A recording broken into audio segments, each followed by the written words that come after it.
Okay, now we go chapter by chapter. What is mentioned with regard to the sacrament of marriage. The first chapter is very important for you future pastors. The title is Pastoral Care and the Prerequisites for the Celebration of Marriage. Prerequisites for the celebration of marriage. You know, all the pastors, means priests and bishops especially, must take care that the people are prepared for the sacraments. And marriage is one of the 7 sacraments. So the code in 4 numbers speaks about 4 stages of preparation or pastoral care for those who are going to get married and those who are already married. First we speak about remote preparation. So preparation for marriage is to be done right from the womb of the mother. The child that is in the womb, when it is born, must be taught about the values of the family. There is catechism. According to the capacity of the child, we have to teach the child about family and its values. Remote preparation. Then comes number 2 speaks about, in that canon 1063, speak about the proximate preparation. Proximate preparation is preparation for those who are about to get married. In many dioceses they have so many programs. 2 weeks program, 3 weeks program, and in some dioceses particular law states that unless you get the certificate from this marriage course, you will not be enrolled for writing the banns. You will not be allowed to marry in the church. Like that, this so-called proximate preparation should be there. Here what they should teach, not merely in some dioceses I have seen only they teach the basic catechism about our Father, Hail Mary, Creed and all they teach. That is to be taught, okay. But more than that, about the rights and obligations that are involved in marriage life, in the family life must be taught. How to be a good husband, good wife, good father, good mother, how to bring up children, how to be understanding in the family. All these have to be taught. This is called the proximate preparation. Then I spoke to you last time about the importance of a meaningful liturgy of the marriage itself, involving the parties in the choice of the readings, in the prayer of the faithful, even when there is variety that is there available, telling them about these type of prayers and what prayer they want, and then giving a good homily. Very important. Marriage liturgy must be meaningful. And then the last number 4 speaks about post-marriage follow-up. Post-marriage catechesis, calling people, those who are already married, for a seminar, for a workshop, for coming together. Sometimes 5 years, 10 years, those who are married, 15 years, those who are married, calling them and then giving them input, asking them to share, finding solutions for their problems. All these have to be done. Very beautiful, 1063, as pastors you should know. The first 3 are very important to avoid all marriage problems. Prevention is better than cure. Prevention is better than cure. We should know that. And then the last number, of course, follow up after the marriage is celebrated. You understand, no? Yes. Then the next canon, 1064, speaks about the responsibility of the local ordinary for arranging all these programs of training, preparation for those to be married. And then we spoke about the importance of some of the sacraments that are related to marriage. One question is, suppose the parties are not yet confirmed, is it indispensable that they should be confirmed? What do you say? No. Yeah, as far as possible, they have to be confirmed before marriage, if there is no grave difficulty.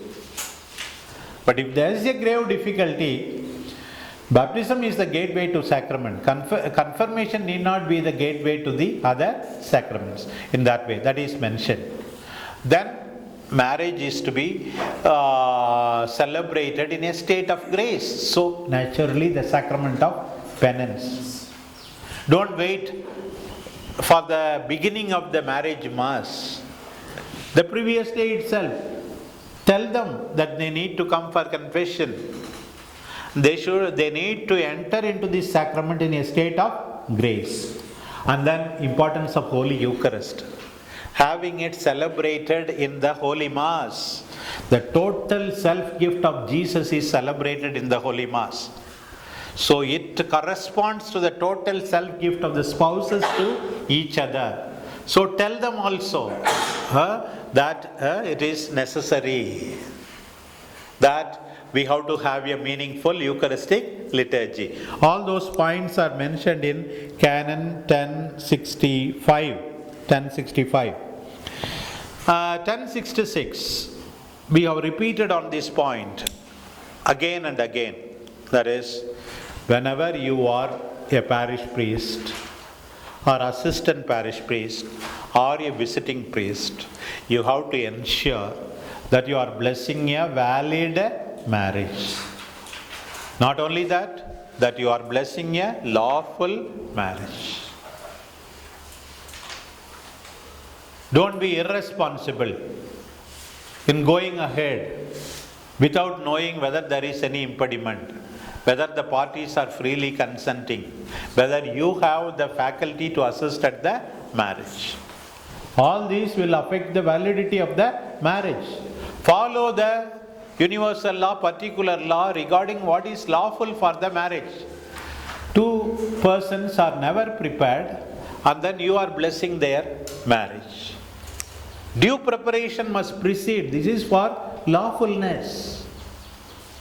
So you have to ensure that you are blessing a valid marriage and a lawful marriage. That's it. The next canon, Canon 1067, is about the bans, prenuptial inquiry. In the notes I will give you just now, you will have the form of the prenuptial inquiry, PNE, prenuptial inquiry, and then writing of the bans. Regarding this, Bishops' Conference must legislate.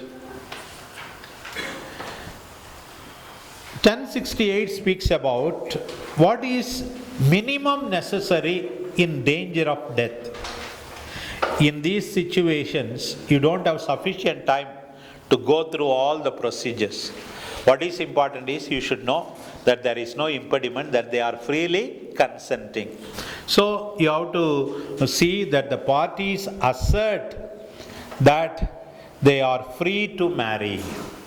That they are free to marry. That much is enough in danger of death.